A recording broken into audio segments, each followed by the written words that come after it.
Alors, voici les propositions que je ferai. On va commencer par les villes. Laïcisation des noms de villes.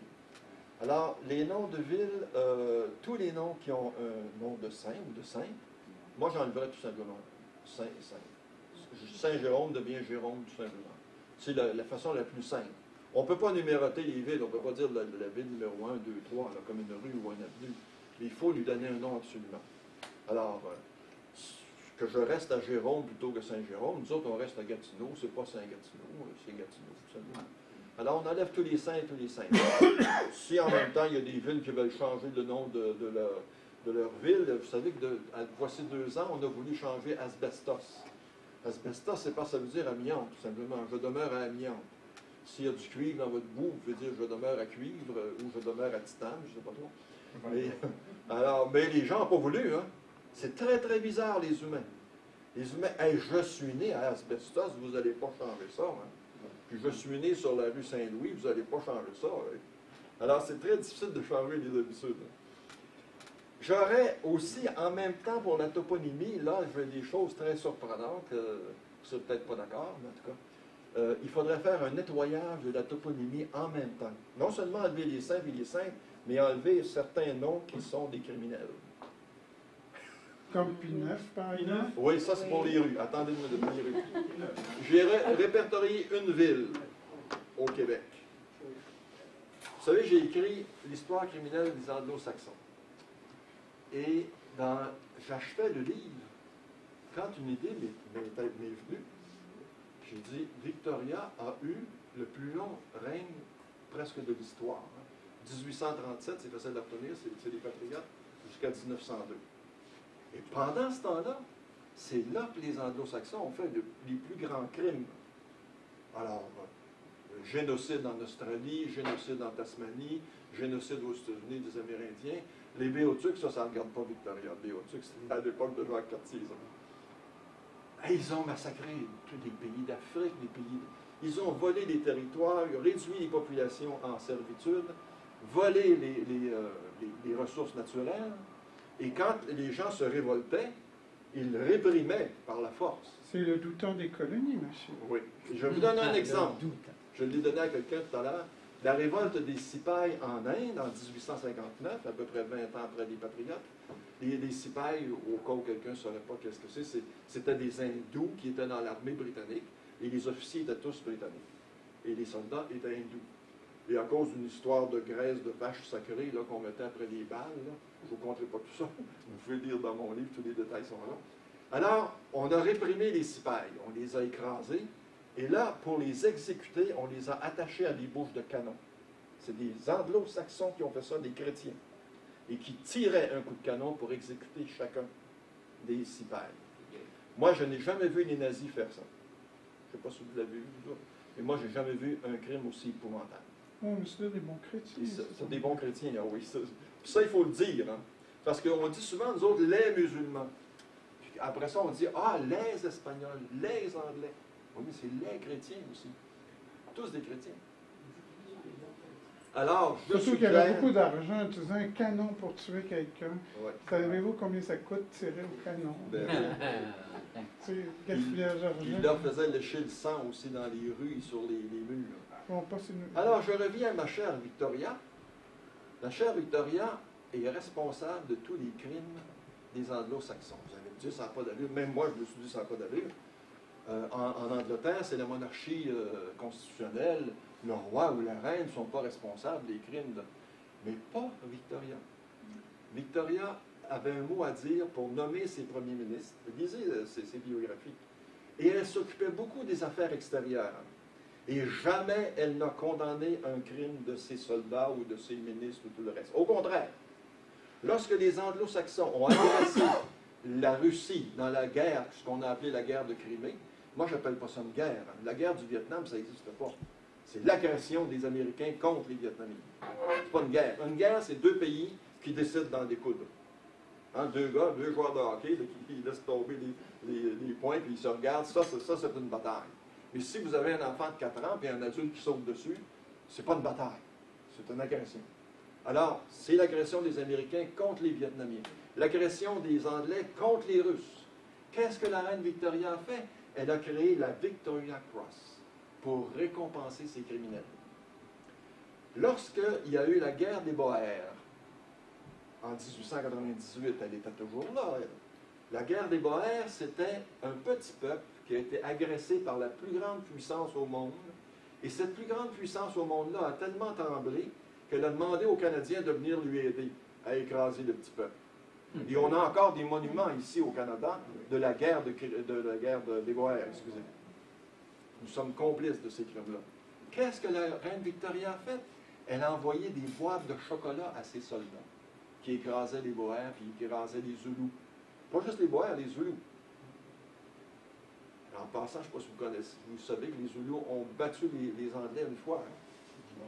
Puis ça a fait un scandale dans toute l'Europe. Ils ont dit comment ça, des sauvages qui battent la plus grande armée au monde. Mais c'est parce qu'il y avait une espèce de Napoléon génial qui dirigeait les Zoulous. Puis eux autres, il y avait juste des javelots. Hein? Tandis que les Anglais avaient des canons et des fusils. Hein? Et là, lui, il a pensé à une chose.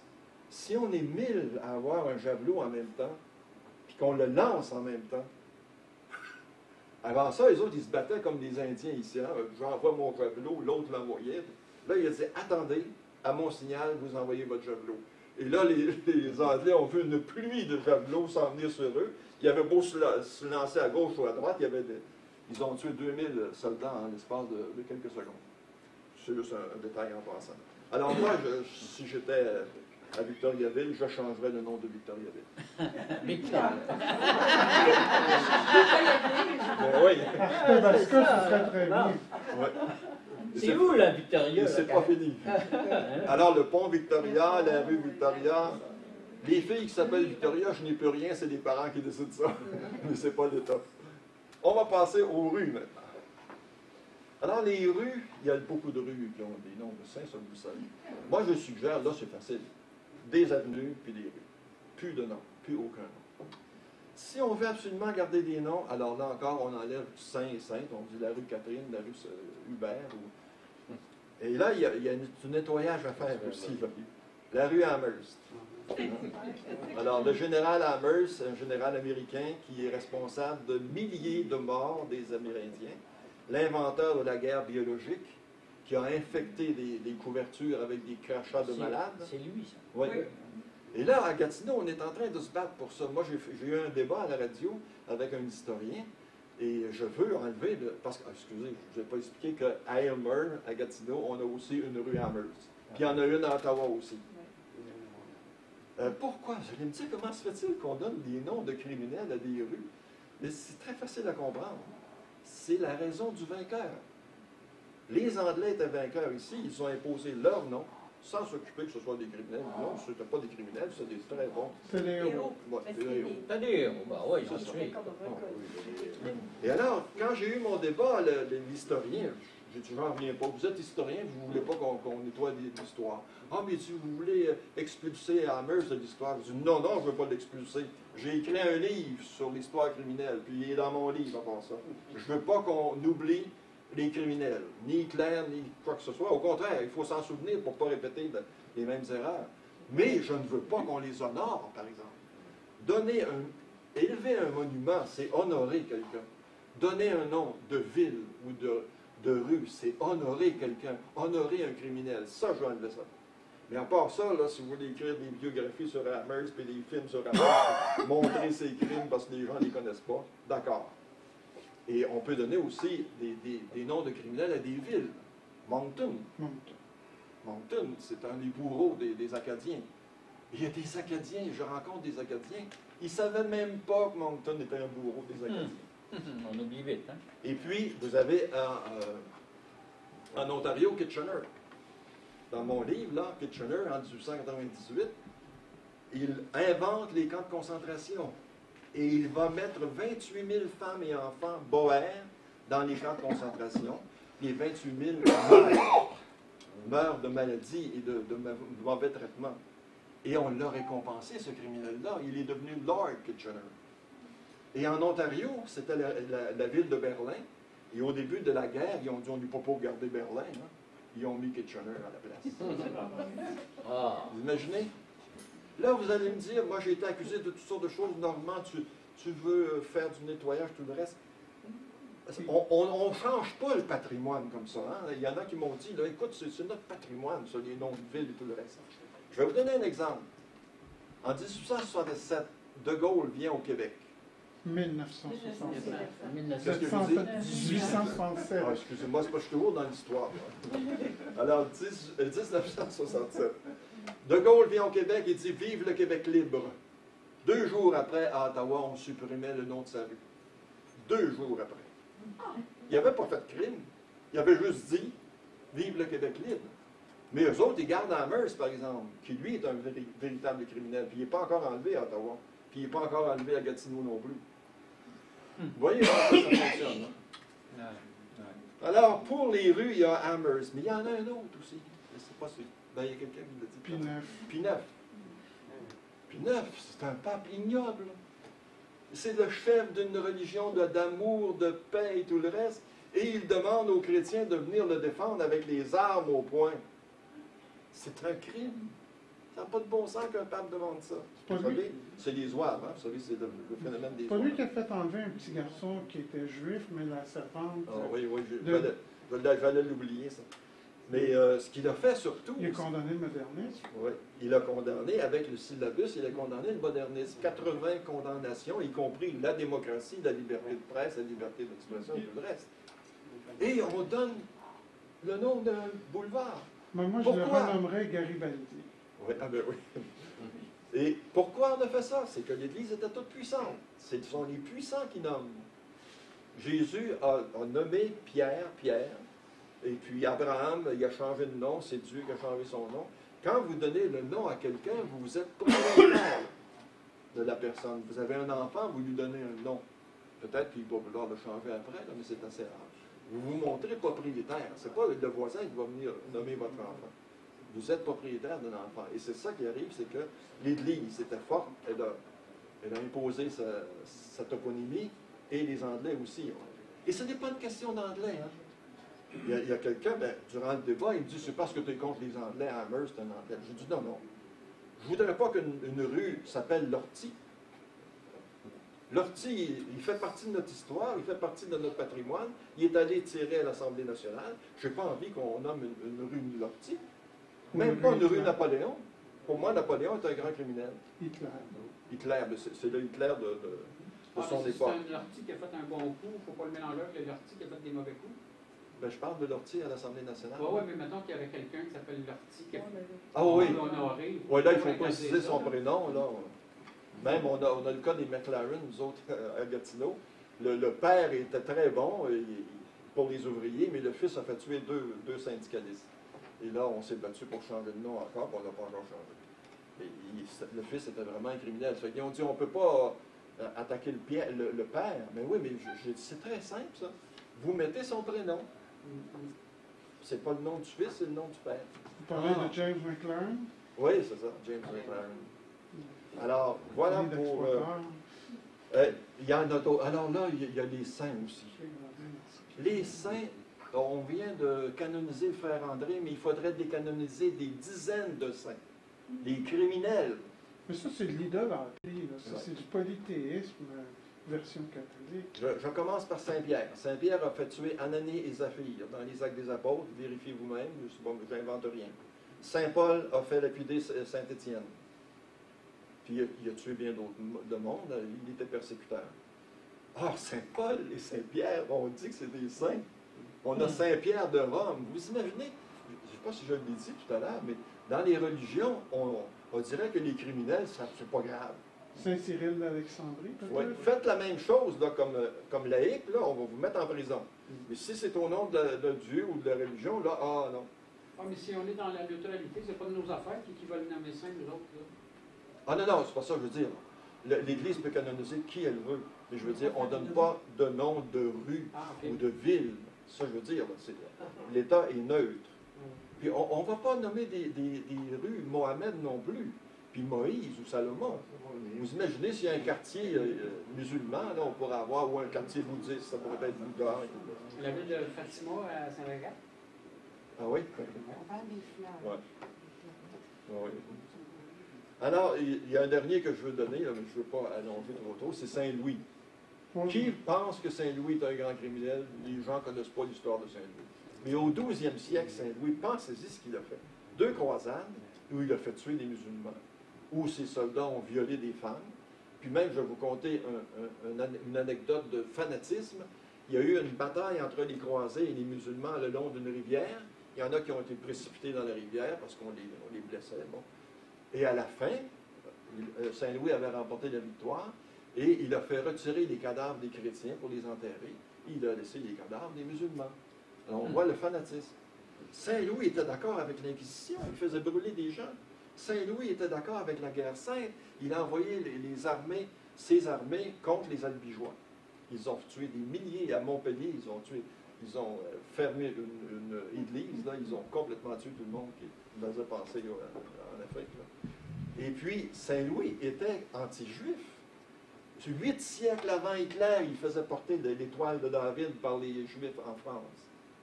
Et là, voulez-vous avoir la cerise sur le gâteau? Saint-Louis a fait un édit disant qu'il fallait percer la langue des blasphémateurs. Et à la 2e récidive, couper les lèvres et la langue. Et à la 3e récidive, on les brûle.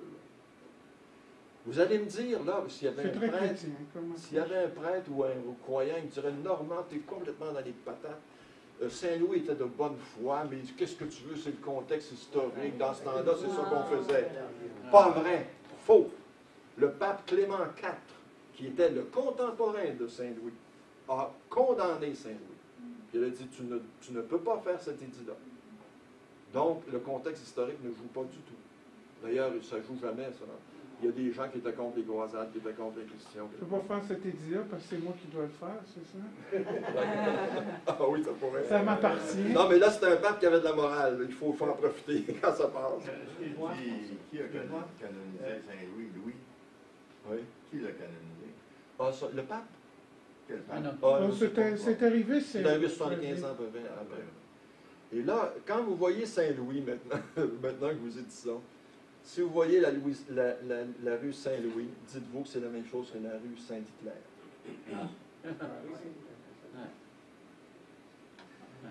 Bon, moi, Oui. Saint-Louis aurait pu prendre l'exemple sur son vis-à-vis musulman, Saladin. Oui, oui, lui, il avait de la morale autrement. Oui, plus que les beaucoup, chrétiens. beaucoup. Il aurait pu s'en inspirer. Oui, le fameux Richard Cœur de Lion, lui, il avait fait des musulmans prisonniers, puis ils les a tous exécutés, alors que Saladin leur a laissé la vie. Vous avez raison, c'est un bon point, ça. Laïcisation des autres toponymes, alors là, je pense à des montagnes, des lacs, de Saint-Laurent, pourquoi pas, ce serait le Laurent, ou on peut Alors, donner... je fait ça. Il y avait Sainte-Philomène dans la Rive-Sud. C'est maintenant c'est Mercier. Ah oui? Bon, on en a un qui est défait. Je sais pas comment ils ont fait, là. Mais à la toponymie, ils m'ont dit qu'ils se préparaient à nommer, je pense, 10 nouvelles rues, puis il y avait 3 saints là-dedans. Ils dit, tu ne veux pas qu'on continue? Ben, il dit oui. Alors voilà pour la toponymie.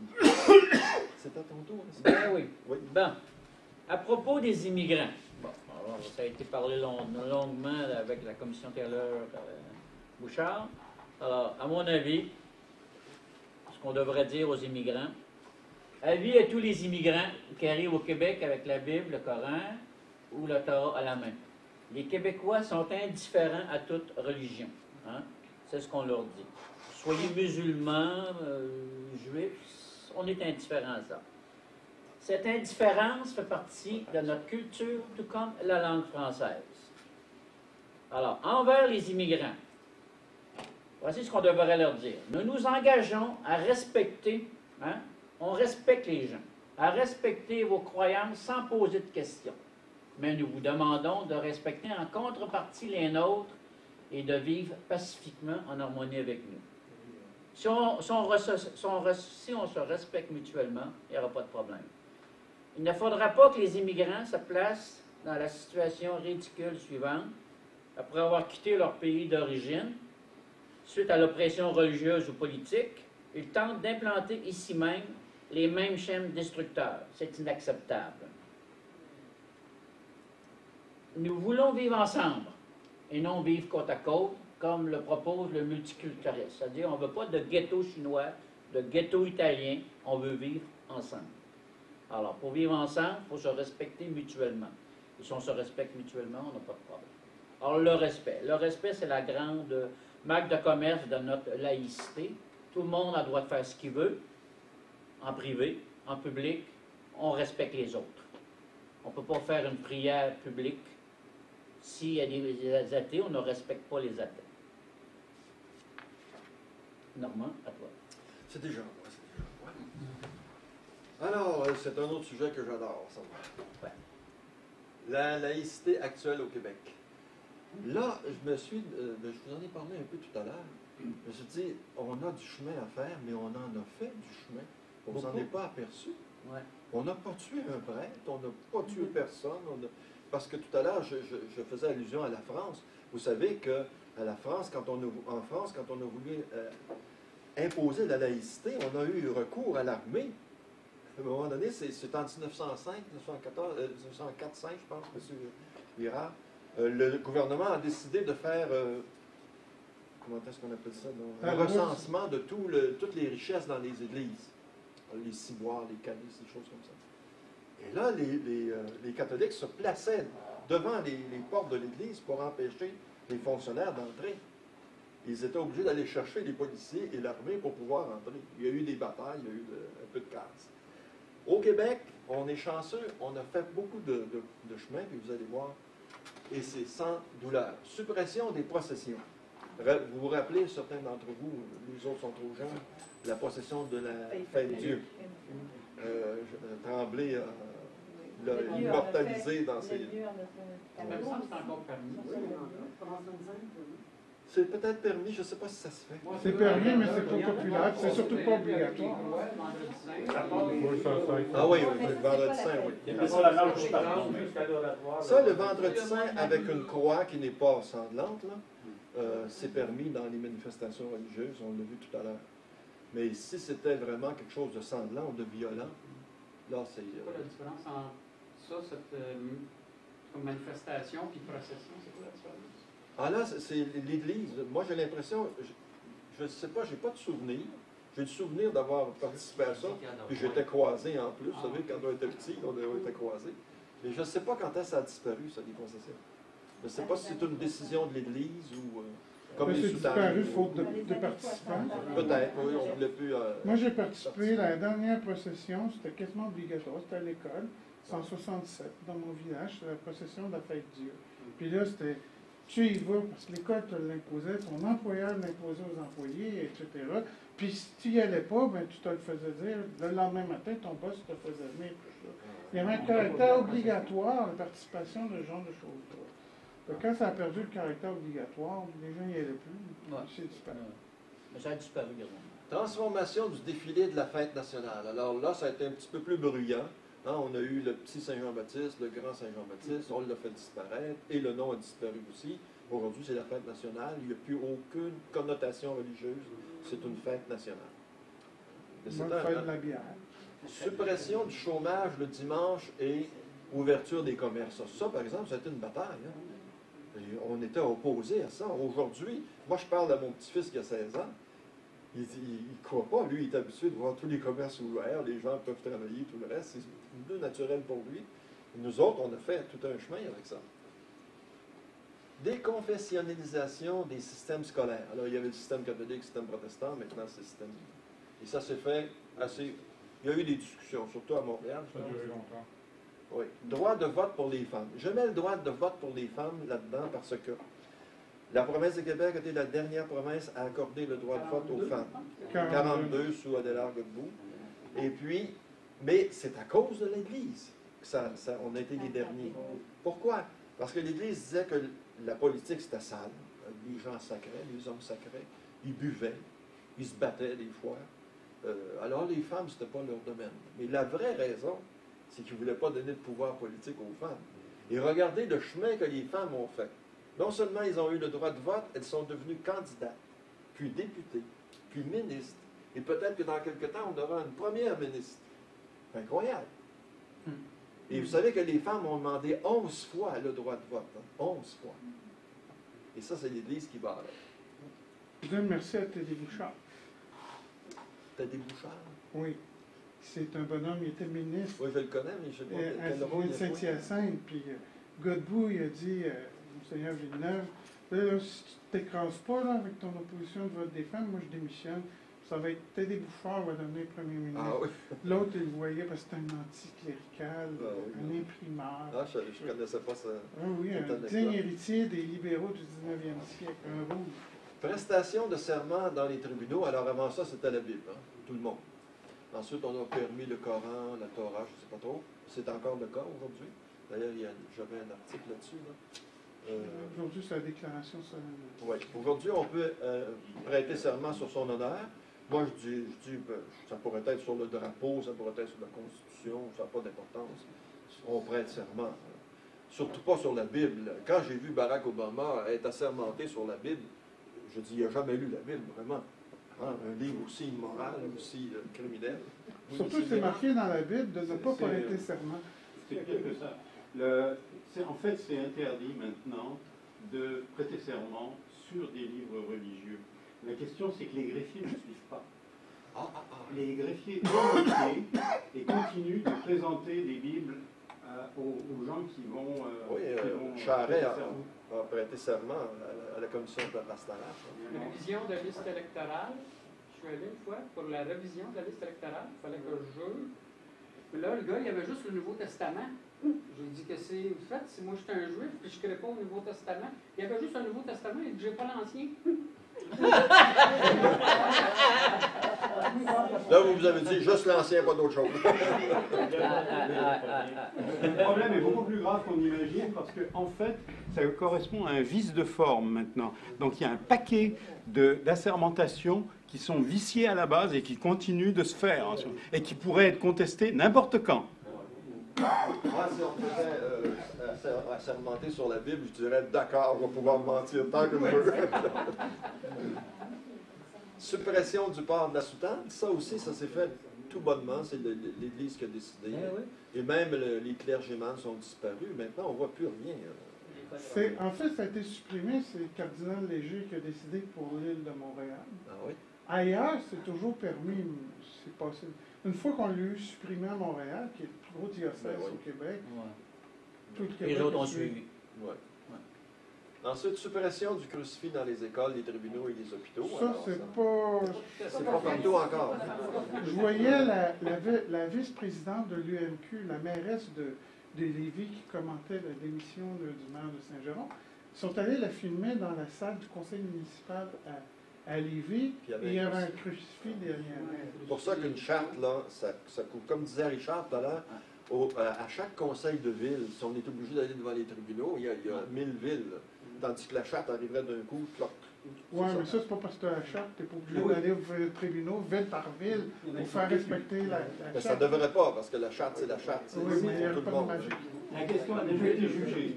La question a été jugée, et cependant, il y a des villes qui s'opposent. On a le cas de Saguenay, alors qu'en fait, la ville de Laval a dépensé 250 000 $ en pure perte pour la prière, pour conserver la prière. Ça a été jugé. Il est certain que lorsque ça va passer en cours pour Saguenay, ça va être exactement la même chose, mais ça continue, ça s'appelle traîner les pieds et gaspiller l'argent des contribuables. La seule chose qu'on peut faire, c'est de montrer aux gens à quel point la stupidité de leurs dirigeants leur fait en fait gaspiller de l'argent. C'est à peu près la seule chose. Suppression de la prière à l'Assemblée nationale, c'est fait, et dans certains conseils municipaux, mais on vient d'en parler, mais c'est pas partout. Oui. Excuse-moi. Je vois nulle part la déconfessionnalisation des syndicats. Ça vient, là. Ça sent bien, c'est pas fini. C'est pas fini. Il y a non, il y a la page 2. Page 2 de 12. Reconnaissance du divorce et du mariage civil. Alors, moi, puis les gens de mon âge, vous savez qu'il est impossible de divorcer au Québec. C'était contre la religion. Ça prenait une loi spéciale du Sénat. Ouais. Puis on a aussi les mariages civils. C'est quand même toute une étape qu'on Ah ouais. peut traverser. L'évolution épouvantable. Les congrégations religieuses quittent les écoles, les hôpitaux, les orphelinats et les hospices. Là, je dois être honnête. Parce que même si je parais être anti-religieux, je ne suis pas anti-religieux du tout. Moi, je reconnais chacun ce qu'il mérite. Les religieux nous ont appris à lire et à écrire, les religieuses aussi. ils ont soigné nos malades, sont occupés des vieillards, sont occupés des orphelins, quand ils n'en abusaient pas, là, mais ça ne s'est pas arrivé souvent.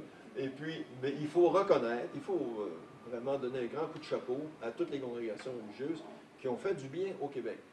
Parce qu'on est trop porté à parler juste de l'oppression de l'Église. Et là, les croyants, souvent, c'est ça qu'ils disent. Vous êtes absolument ingrats, vous ne reconnaissez pas l'histoire. La religion a fait du bien, ça c'est certain. Ouais, mais on les payait quand même. C'est On les payait.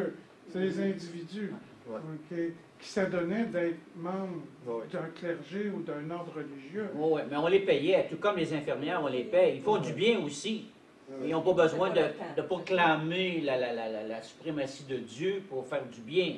Alors, moi, je trouvais que ça les avantageait énormément de s'occuper des... On a la reconnaissance des funérailles civiles maintenant. Avant ça, on n'avait pas ça. Maintenant, on peut être dans un columbarium, on peut répandre nos cendres. On ne sera pas accusé de quoi que ce soit. Déconfessionnalisation des syndicats. Alors, c'est ça, les syndicats catholiques. Ouais. Abolition de la dîme. Alors, avant ça, une époque où tout le monde devait payer la dîme. Maintenant, tout à l'heure, j'en ai parlé. Le problème, la dîme n'existe plus, mais la répartition, elle, continue d'exister. C'est encore dans le code. Donc, la taxe d'église pour rembourser l'hypothèque, par exemple, à Mont-Laurier, la cathédrale qui a brûlé, ils ont travaillé très fort pour ne pas devoir recourir à la répartition, mais c'était encore dans le livre, le livre de la loi, où là, c'est carrément, le coût de la reconstruction de l'Église, on répartit ça à tous les paroissiens, mais comme tu es catholique à vie à la mort, donc même si tu ne vas plus à l'Église, même si tu ne crois plus, tu es toujours dans leur livre des catholiques, tu reçois la facture. Ils peuvent faire vendre ta maison, comme les taxes impayées, l'hypothèque que tu payes. Ah, franchement. Une partie de l'impôt qui va toujours pour... Le principe, c'est que les impôts et les taxes devraient servir au service public, la santé, l'éducation, tout le monde a besoin de ça. Mais jamais servir pour une religion dans laquelle on ne croit pas. Et les religieux ne doivent pas payer non plus pour des temples humanistes ou des temples athées ou des choses comme ça. Chacun paye ses affaires à ce point de vue-là. Nous autres, c'est notre position tous les temps. Et l'État n'a pas à fournir. Alors, vous imaginez, là, les églises noires, là, si les fidèles veulent être remboursés, est-ce que c'est à l'État à rembourser ce qu'ils ont donné? Ça n'a pas de bon sens. Et les églises devraient payer l'impôt aussi. Oui. Oui, ça j'ai oublié de dire. Non seulement il ne faut pas faire de déduction d'impôts, mais ils devraient payer leurs impôts. Avec l'arrérage de 250 ans. Les caisses populaires quittent les églises. Là aussi, il faut quand même admettre que les églises ont donné refuge aux caisses populaires et ça a permis... Oui, mais il fallait attendre. Moi, je suis l'auteur de la proposition de la Caisse populaire locale où j'ai grandi, où j'ai fait abolir l'obligation d'être catholique pour être membre de la Caisse populaire. Ouais. C'est arrivé en 79. Ça, j'ai oublié de le mettre. Il y a bien des choses qu'on a oubliées. 16. Le cours d'éthique et de culture religieuse est une forme de laïcisation de l'enseignement religieux. Bien qu'on ne peut pas être d'accord avec ça parce que, je ne l'ai pas lu moi au complet, mais d'après ce que j'ai lu, l'esprit de ce programme, c'est de dire que toutes les religions veulent bien vivre ensemble. On ne parle pas des crimes de la religion. On parle tout est beau, tout le monde est gentil. Bon. Alors ça, il y a beaucoup de gens qui critiquent. Mais c'est quand même une forme de laïcisation. Reconnaissance des différentes orientations sexuelles. Alors tout à l'heure, je disais que le Québec était le dernier pour le vote des femmes. Là, il est premier. On a été la première charte à reconnaître les différentes orientations sexuelles. Et enfin, l'abandon du concept d'enfant illégitime. Ça, j'en reviens pas, c'est vrai. Avant ça, il y avait des enfants illégitimes à cause de l'Église. Moi, je disais que c'est les parents qui sont illégitimes, pas les enfants. Les enfants, c'est pas de leur faute quand même. Mais cette notion-là est disparue. Vous pouvez en trouver d'autres. Moi, j'en ai mis 18 comme ça. Il y en a peut-être d'autres. Il a fallu une loi au Québec dans les années 40. Ça, c'est une loi qu'on doit aussi à M. Godbout. On a parlé du droit de vote des femmes, tout ça. Où on est, parce qu'à ce moment-là, la seule façon, à peu près, la façon la plus normale d'avoir un extrait de naissance, c'était l'extrait de baptême. Et ce que la loi a fait, c'est interdisait de mettre enfant légitime de, ou enfant sous-entendu, s'il n'y avait pas le mot légitime, il était illégitime à cause de la discrimination et à cause des stigmates que cela apportait. Alors, vous voyez que il nous reste du chemin à faire, puis il y a des étapes qui nous semblent absolument impossibles d'atteindre, mais nous, on a voulu pousser la machine jusqu'au bout, jusqu'à sa logique, et puis, quitte à reculer un peu, comme on a reculé pour la Charte de la langue française, mais il faut aller jusqu'au bout pour obtenir moins, peut-être, puis pour que les gens aient dans l'idée, qu'est-ce que c'est que la laïcité? Ouais. Là, la religion catholique, hein, elle a beaucoup de sacrifices à faire. C'est très exigeant pour elle. Parce que si on ne fait pas ça, comment est-ce que les musulmans, on peut leur dire, nous sommes dans une société laïque? Voyons, non, c'est de la foutaise. Regardez les beaux noms de rue, regardez les noms partout. Regardez la place de l'Église catholique encore. Alors, il faut que chacun fasse ses sacrifices et ses concessions pour que tout le monde ait un traitement le plus égal possible. Oui, monsieur? Moi, c'est une question que je m'étais posée à un moment donné, c'est la question du bénévolat. C'est souvent associé à des religieux, mais je me demandais le bénévolat, puis là, je voyais des annonces du gouvernement contre le travail au noir. Là, je me disais, le bénévolat, c'est pas une façon de faire travailler du monde sans les payer. Ça semble qu'on ne devrait pas encourager ça. Il y a un débat, bon, oui. Ça, c'est pas facile à répondre. On est obligé de faire du bénévolat. Oui, c'est volontaire, le bénévolat. Vous pensez aux cloches qui sonnent encore à tous les jours dans toutes les églises? Ben oui, à Montréal, en droit. Oui, ouais, parce que là, il va falloir endurer les minarets. Hein. C'est vraiment religieux, ce bruit-là. C'est un bruit. C'est public. Pas tout le monde qui aime ça. Un symbole religieux public. Ouais. Alors, faudrait c'est ça. Parce que ça arrive dans les oreilles de gens athées. Si on veut respecter notre logique, on supprime tout symbole religieux public. C'est notre Oui, logique. mais il a dit qu'on protégeait les manifestations religieuses publiques. Oui, alors, c'est quand ça. on dit Faudrait- c'est difficile de hiérarchiser les droits, on donne deux exemples de conflits. Là. Moi, au Maroc, pendant 5 ans, j'entendais Allah, Allah. Surtout que ça ne durait pas 2 minutes, hein? Ça durait 20 minutes, là, peut-être un prière. C'est plus mélodieux que les cloches, Ça, C'est une voix humaine, au moins. c'est les goûts et les dégoûts de chacun. 5 heures le matin. Bon, alors la conclusion, Richard? Bon, alors voilà. Alors, c'est l'heure de la conclusion. Oups, on a dépassé légèrement notre temps. Qu'est-ce qu'on devrait conclure de tout ce qu'on a dit aujourd'hui? Qu'est-ce qu'on devrait retenir principalement?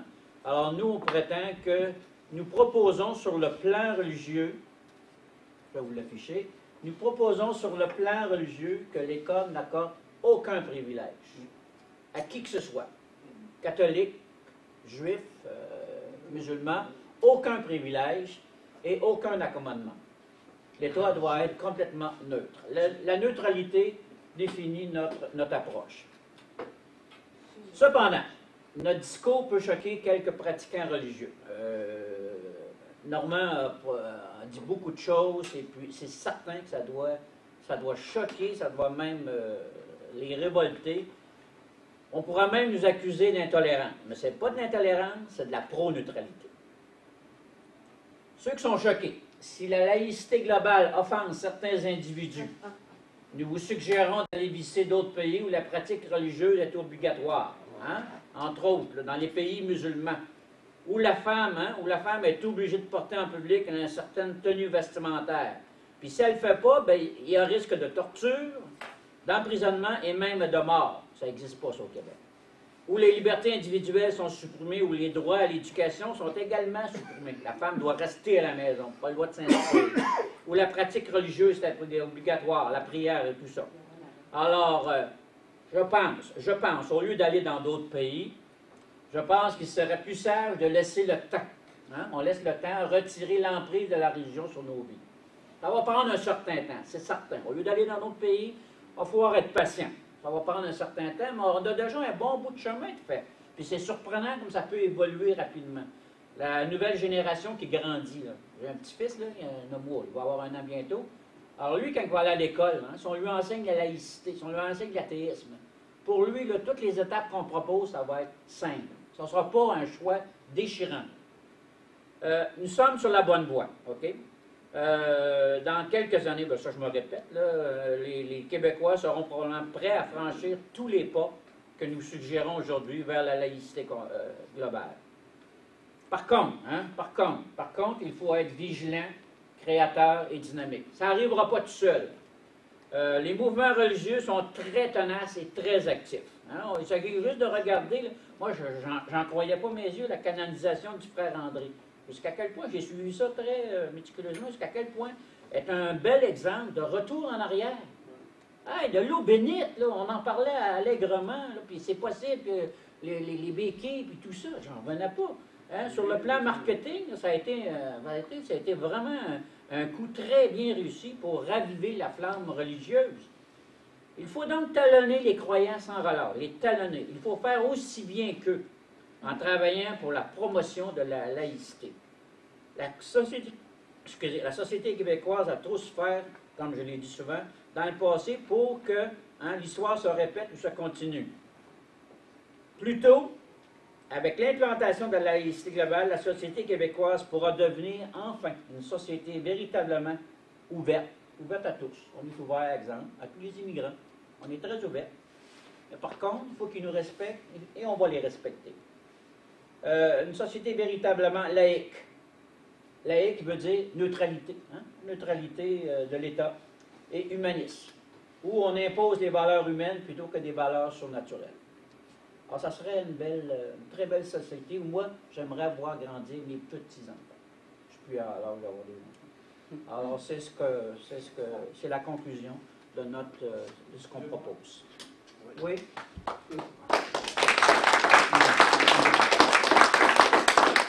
Vous avez formulé 2 commentaires sur la globalité. Oui.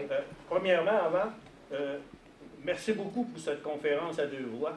Moi, je trouve ça très enrichissant. J'ai même un début de migraine. C'est une chance que j'ai enregistré parce que il va falloir que je revienne là-dessus. Il y a beaucoup de personnes que je connais de vue ici dans la salle et ça va leur servir dans leur implication politique parce qu'il y a de l'argumentaire assez solide. Il y a un détail sur lequel je ne suis pas tout à fait d'accord et vous allez prendre ça avec humour, c'est quand vous parlez du prosélytisme des témoins de Jéhovah. Un jour, il y a un temps passé, je me suis remis à relire la Bible, l'Ancien Testament surtout, les 5 premiers livres là, qui sont communs aux 3 religions, d'Abraham à Moïse. Et je me suis fait une tête qui allait un petit peu dans le sens de votre bouquin, là, la Bible immorale. Je dis un petit peu dans ce sens-là parce que ça m'a beaucoup apporté. Et m'ayant fait une tête là-dessus, je me suis dit, bon, ben, je fais quoi ça avec mes beaux arguments qui sont tout bien polis? Il faudrait que je les essaie. Il faudrait que je me trouve des cobayes.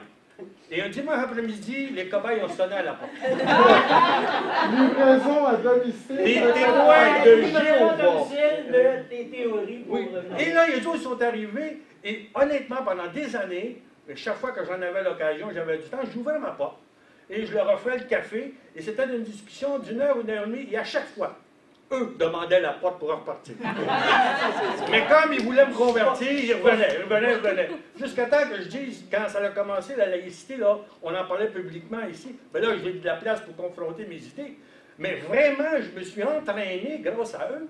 Et j'ai confronté mes idées, et quand je ne réussissais pas à être assez convaincant, je relisais l'Ancien Testament. Et je conseille à tout le monde, si on faisait ça, tout le monde, témoins de Jéhovah, il n'y en aurait plus dans nos rues. Là. Il y a une petite crainte. Mon deuxième point, c'est que j'ai voulu vous faire une idée assez concrète de c'était quoi ça, l'Ancien Testament. Et j'essayais de trouver une comparaison, et je l'ai trouvé un jour, parce que je lisais beaucoup sur les mythologies. Et j'ai tombé sur la mythologie nordique, qui a été, au 5e siècle à peu près, inspirée de la Bible. Et la mythologie nordique, avec Odin, là, Vauban et Thor et tout ça, mais c'était vraiment présenté comme une mythologie. Et quand tu regardes ce qu'il y a dans la Bible, tu te dis, ben oui, dans une autre mythologie. Et là, tu comprends exactement le rapport mythologie à l'humain, plutôt que le rapport de croyance à l'humain. Et là, moi, Jéhovah puis Odin, c'est à peu près pareil. Thor et puis Jésus qui vient sauver l'humanité. Thor, il était responsable de protéger l'humanité, sauf qu'il ne se mêlait jamais de l'humanité, sauf Odin, qui venait sur la terre à l'occasion pour se taper des belles humaines. Et c'est pour ça qu'il est né dans la mythologie beaucoup de demi-dieux avec qui il y a eu des problèmes. Merci. Je suis d'accord avec vous. Pour le prosélytisme, moi, mon premier mouvement, c'était de l'interdire. parce que je me dis, je ne veux pas à être agressé. Mais d'un autre côté, comme je connais bien la Bible, comme vous, j'ai un plaisir à discuter avec eux autres. Ben oui. À les mettre au pied du mur. Laissez-moi mes témoins de Jéhovah. Moi aussi. Puis les Mormons, puis ceux de la sagesse, les 7 piliers de la sagesse. Ça reste privé, finalement. Parce que c'est une très bonne attitude. C'est une conversation entre deux individus. C'est une très bonne attitude parce que vous les confrontez, puis là, ils s'aperçoivent qu'ils n'ont pas affaire à n'importe qui. Là. Ils sont contestés. Là. C'est ce que je disais dans l'autre conférence. Si quelqu'un dit « Ah, la Bible, c'est un ensemble de niaiseries », les croyants vont dire « On va prier pour lui, il a perdu la foi. Ouais. » Mais si vous dites « Tu veux en parler de la Bible? On va en parler de la Bible. » Tac, tac, tac, tac, tac, tac, tac, une mitraillette. Il va changer d'idée. À l'époque où je demeurais dans un petit village, Saint-Amu-Salomé, près de Joliette, et un voisin me dit « Tu sais, t'es témoin de Jéhovah qu'on vient de faire un tour, là. Ils s'organisent pour pas que tu les vois sur la route. Ils se stationnent devant chez moi, puis ils sont à peu près 20 minutes à compulser le bouquin avant de rentrer chez toi. » Et ils se préparaient. Ils avaient le droit. Bon. Est-ce qu'il y a d'autres questions ou de... Un petit détail sur les camps de concentration. Vous avez dit que Kitchener avait inventé les camps de concentration. Sûrement. Mais je veux juste ajouter un petit jujube à ça. Parce que celui qui a conceptualisé les camps de concentration, c'est Platon. Et qui voulait-il mettre dans les camps de concentration? Les athées. Ah oui? Ah oui? Les athées. Parce que les inventeurs de camps de concentration, là, c'est aussi les esclavagistes. Hein? Parce que les plantations, c'était vraiment des camps de concentration. Ils ne pouvaient pas s'enfuir. Ils étaient réduits en esclavage. Et finalement, moi, je dis toujours que c'est Kitchener qui les a inventés. Parce que quand Churchill a reproché à Goebbels d'avoir inventé les camps de concentration, Goebbels lui a dit « Vous n'avez pas de leçon à me faire, c'est vous autres, les anglo-saxons, qui avaient inventé en 98. Ah. Mais ça, évidemment, trouver les inventeurs, c'est toujours compliqué. Autre question? Au sujet de l'enseignement de l'athéisme, c'est sûr que c'est dit dans un cours de philo. Ouais. Parce que je veux savoir comment on peut être neutre ou ça, mais est-ce qu'il faut dire les athées disent telle chose ou dire les Présente athées. une philosophie, une façon de voir la réalité religieuse, telle que. C'est-à-dire qu'à un moment donné, on peut expliquer très très bien que d'où ça vient la croyance en Dieu. Alors l'athéisme, on suppose que toute cette histoire-là est attachée à l'être humain, puis il y a des raisons. Il y a des raisons, il y a des comportements qui justifient, parce qu'on supprimerait tous les adultes sur la planète. On n'en garderait que les enfants. Mais je suis certain que dans 30 ans, il y aurait des religions. Ça fait partie de l'être humain. On explique l'origine. Ça permet à l'enfant de développer son jugement, d'avoir une pensée critique. C'est surtout ça que j'aimerais favoriser. Parce que moi, je n'ai pas l'impression que ça existe à l'heure actuelle, des cours de pensée critique. Au primaire. Non, mais au primaire, on m'a enseigné, moi, des idées très abstraites. Oui. Mais à longtemps que c'est adapté à l'enfant, je ne sais pas, moi, un enfant qui arrive à l'âge de 6 ans, on essayerait de le faire croire, je sais pas, l'histoire du Père Noël. Non, ça ne marchera pas, là. Hein?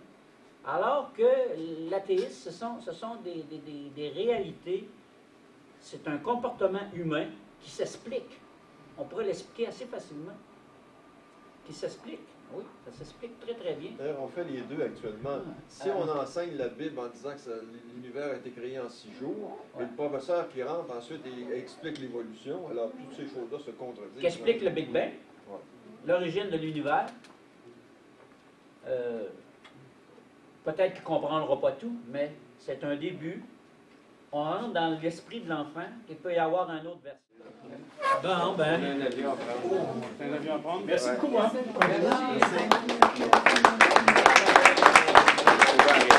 Merci.